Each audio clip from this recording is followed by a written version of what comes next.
Ward प्रत्याशी के रूप में चुनावी मैदान में और एक लंबा अनुभव रहा है। तो इस बार जो है कौन से सब मुद्दे लेकर के प्राथमिकताएं लेकर आप जनता के बीच।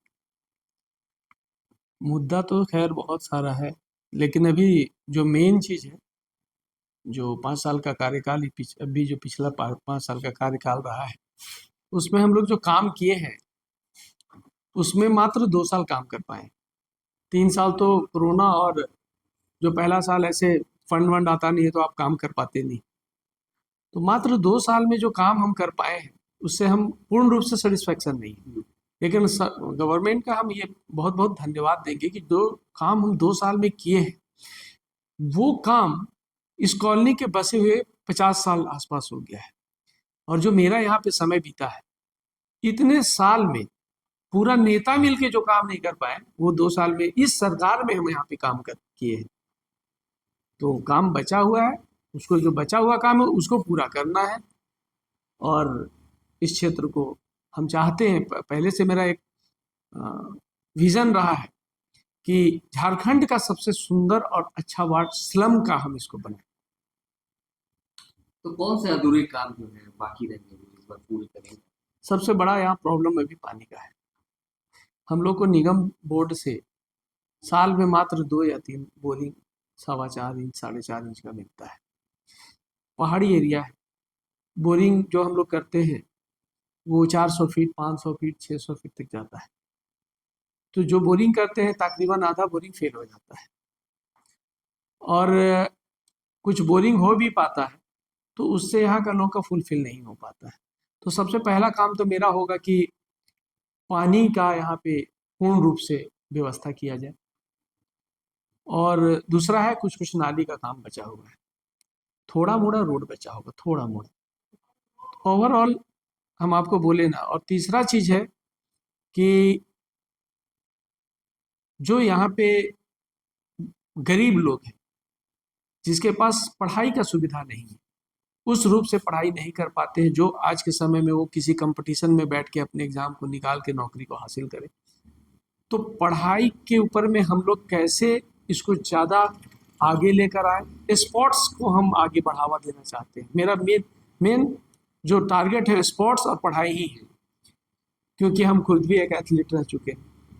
तो हम लोग को पता है कि आप बिना पढ़े हुए भी एक अच्छा एथलीट अगर बनते हैं तो आपको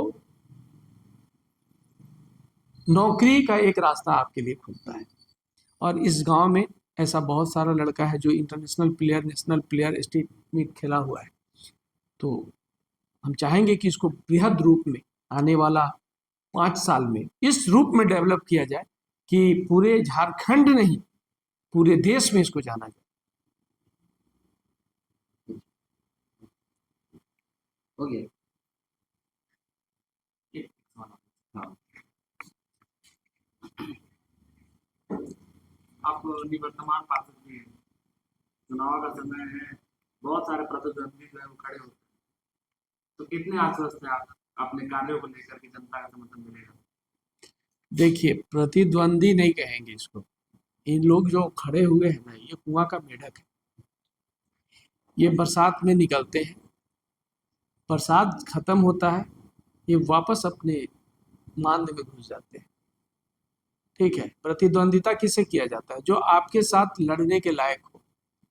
ठीक है ना? और हम आपको एक बात और बतला देते हैं कि इन लोगों को ये समझ में आता है कि यहाँ के लोग बेवकूफ़ हैं, पढ़े लिखे नहीं हैं, मादक पदार्थ का सेवन करते हैं। इनको अभी आप देखिएगा बहुत सारा जगह पे ऐसा ऐसा सिस्टम लेके आया है, केवल पूछते हैं क्या है तो पार्टी दिए हैं, पिकनिक जाना है। और किस्मत से देखिए ये इलेक्शन भी जो आया है जनवरी के टाइम में आया है, तो केवल पिकनिक में मीट भात और दारू पिला के वोट लेने के लिए सोचते हैं। हम जनता से बार बार अपील कर रहे हैं कि ये मीट और दारू पे ना ज़्यादा ध्यान मत दीजिए। आप लोग शुरू से देखते हैं जो मीट और दारू पिला रहा है ना, वही घूस लेके वापस जेल जा रहा है और जा चुका है। इसलिए ना इनसे बचिए, क्योंकि ये ना आपको 50 रुपया का मीट और दारू 100 रुपया का पिला रहे हैं और यही आपसे फिर 5,000 और 10,000 रुपये वसूलेंगे। इसलिए आप सावधान हो जाइए। जैसे ये लोग आते हैं, इनको उतना ही तरीका से याद कराइए कि जिस समय में आपसे पैसा लिया गया था उस समय को आप अपने याद कीजिए, और इनको याद कराइए कि आप यहाँ से जैसे आए हैं मेरे दरवाजा पे वैसे पीछे होकर वापस जाइए। परिचय हुआ। परिचय हो गया। मैं वार्ड नंबर 37 का निवर्तमान पार्षद आनंद मूर्ति उर्फ पप्पू सिंह,